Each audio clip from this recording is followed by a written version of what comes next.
जिस प्रकार से मेरा आदर किया और मान बढ़ाया है वह मेरे लिए और विशेषकर हिंदी साहित्य के लिए कोई नई बात नहीं है, क्योंकि हिंदी साहित्य सम्मेलन की कृपा मेरे ऊपर बनी रही है और उन्होंने बराबर मेरा मान बढ़ाया है।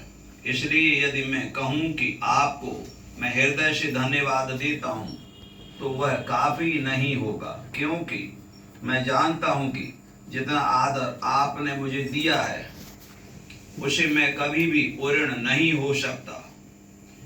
आपने अभी जो मान पत्र पढ़ा उसमें इस बात की ओर संकेत किया गया है कि कुछ लोगों के प्रयत्न से हिंदी राष्ट्रभाषा मान ली गई है। मैं यह कहता हूँ कि हिंदी को सदा से यह स्थान प्राप्त नहीं होता तो इसको किसी के प्रयत्न से संविधान सभा में, जिसमें देश के प्रत्येक भाग के प्रतिनिधि थे और जिनको अपनी अपनी भाषा पर गर्व था, यह स्थान कभी नहीं मिलता। हिंदी के लिए यह मेरा महत्वपूर्ण बात है और गौरव की बात है कि यह निर्णय केवल बहुमत से अथवा हिंदी भाषियों की सम्मति से ही नहीं किया गया, बल्कि और प्रदेशों के लोगों ने भी जो न तो हिंदी बोलते थे और न समझते थे उसे हृदय से स्वीकार किया।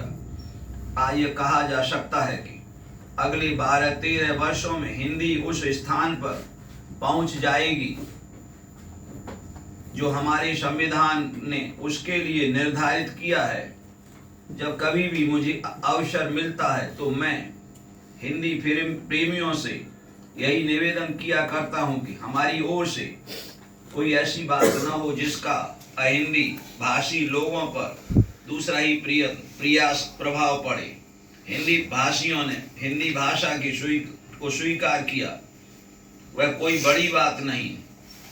यदि अहिंदी भाषी लोग राजकाज चलाने के लिए हिंदी को स्वीकार कर लें और वे इसमें उसी उत्साह से काम करने लगें तो अच्छा है।